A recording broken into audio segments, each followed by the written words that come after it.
ठंड में गरीब बहू ने नीले ड्रम से बनाया जुगाड़ू हीटर। हाय मैया रे, आज तो हद से ज्यादा ठंडी है। ऐसी ठंड बढ़ती रही तो जीना मुश्किल हो जाएगा। एक तो ये खुली छत, ऊपर से ठंडी हवाएं। अरे 2 दिन से ठंडी कुछ ज्यादा ही बढ़ गई है।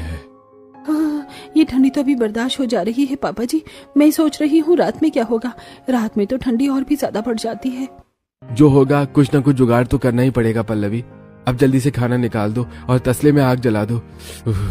बहुत तेज से ठंडी लग रही है। जिसके बाद पल्लवी सभी के लिए खाना निकालती है और एक तसले में आग जला देती है और बीचों बीच रख देती है और सभी घर वाले तसले के अगल बगल गोल घेरा बनाकर बैठ जाते हैं और सभी खाना खाने लगते हैं। मम्मी गर्मी तो मिल रही है लेकिन धुआं बहुत ज्यादा लग रहा है। ऐसे धुएं में मैं खाना नहीं खा पाऊंगा।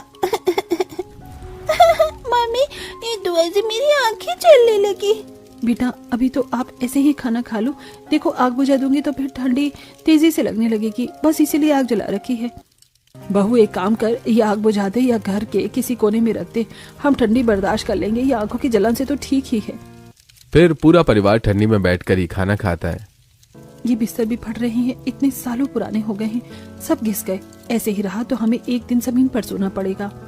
भाभी वैसे भी इन बस्तरों पर सोने के बाद भी ऐसा लगता ही है जैसे जमीन पर सोई हैं। कोई आसमान वाला फील नहीं आता।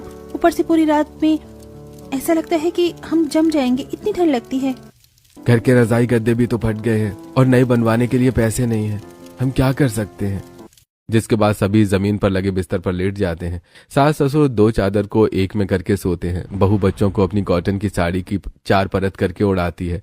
बाकी नंद पति और बहू भी एक पतला सा चादर ओढ़ कर सो जाते हैं। वहीं आधी रात को जैसे ही बाहर का टेम्परेचर डाउन होता है, घर में कड़ाके की ठंडी लगना शुरू हो जाती है। पूरे घर वाले कांपने लगते हैं। ये ठंडी तो आज पहले से भी ज्यादा बढ़ गई है। मम्मी बहुत तेज से ठंड लग रही है। ऐसा लग रहा है हम जब न जाए। मुझे बहुत ठंडी लग रही है मम्मी। मम्मी मेरे सारे दोस्तों के घर पर गीजर है, हम क्यों गीजर नहीं ले लेते। ऐसी ठंडी में ठिठुरने से अच्छा तो मुझे गीजर ही चाहिए। ये ठंडी में नहीं रहा जाता, पूरी नींद खराब हो जाती है और इतनी ठंडी पड़ती कि शरीर ठंडा हो जाता है। तभी पल्लवी घर की टूटी हुई खिड़की के बाहर देखती है, जहां से पड़ोसन के घर के अंदर का नजारा दिख रहा था। पड़ोसन मजे से हीटर चलाकर सोई थी। वहीं उसकी बच्ची भी एकदम गर्म कपड़े पहनकर ओढ़ कर सोई हुई थी।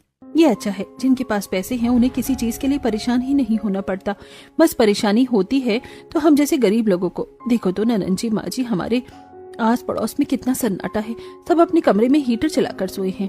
काश हमारे घर में भी हीटर होता तो कितना बढ़िया होता।